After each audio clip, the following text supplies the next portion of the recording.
Hey everybody, this is Caden over at Achievement Hunter bringing you a new series called Coming Soon, detailing the upcoming big releases for the month. March may be the biggest month for video game releases we've had in years, and I'm here to help you prepare. On March 5th, we'll see the release of the new Tomb Raider reboot. The reboot is being developed by Crystal Dynamics, who has had the franchise since 2003. Said to have a campaign lasting a solid 15 hours, and multiplayer developed by Eidos Montreal, the guys behind Deus Ex Human Revolution, adding some serious replayability. Tomb Raider is your collectathon for March, as a good chunk of the game's achievements come from collecting everything, from documents, geocaches, and relics, to just looting guys and scavenging for parts. To 100% Tomb Raider, you'll be turning over every rock in sight. March 12th gives us the next installment of the God of War series, Ascension, revealed to be a prequel to the entire God of War franchise. We'll finally get to experience firsthand how Kratos started his bloody trek of revenge. Developer SCE Santa Monica states that the gameplay will remain true to the prior releases in the series with a new, revamped QuickTime event system. For those expecting a little more from Ascension, this will be the first God of War game to feature multiplayer. The multiplayer will allow you to finally show off your combos to your friends in a way you never have before, by beating the ever-living crap out of them.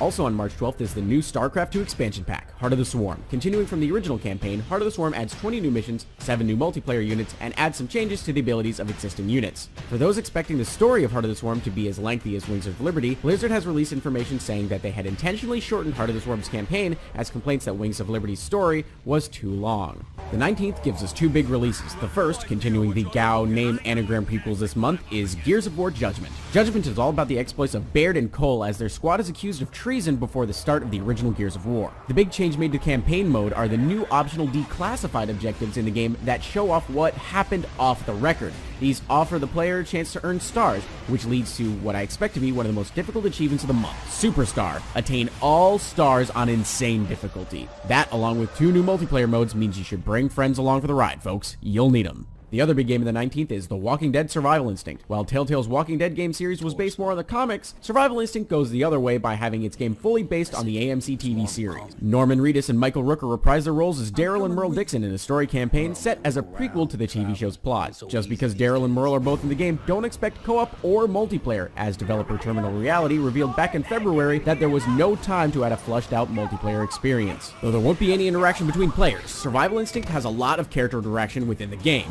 It will allow you to trust or distrust other AI survivors in the game, building working and dysfunctional relationships throughout its campaign. Tyson and Rios may be gone, but Army of Two returns with the Devil's Cartel on March 26th. Making up for Survival Instinct's lack of multiplayer, Devil's Cartel features both local and online co-op. Playing as Alpha or Bravo, the new 2 operatives, your task will be to take down La Guadaña, a Mexican drug cartel. With Dead Space studio Visceral Games teaming up with EA Montreal to deliver this game, expect a bit more of the tongue-in-cheek banter between the characters to return.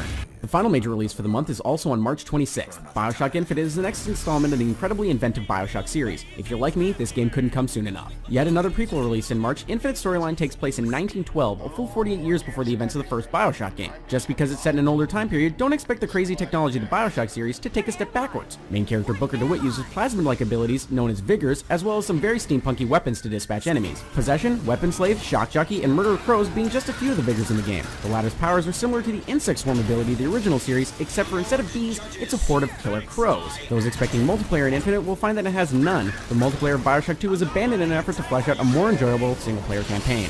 If none of these games suit your mood, don't fret. March has a ton more to offer you. Atelier Ayesha, The Alchemist of Dusk, Castlevania Lords of Shadow Mirror of Fate, The Sims 3 University Life, SimCity, Sniper Ghost Warrior 2, Darkstalkers Resurrection, Lego City Undercover, Dead or Alive 5+, Monster Hunter 3 Ultimate, Hyperdimension Neptunia Victory, Luigi's Mansion Dark Moon, Pokemon Mystery Dungeon Gates to Infinity, Pandora's Tower, Slender the Arrival, Harmo Knight, and Leisure Suit Larry Reloaded. That wraps up March, so I'll see you next month for more!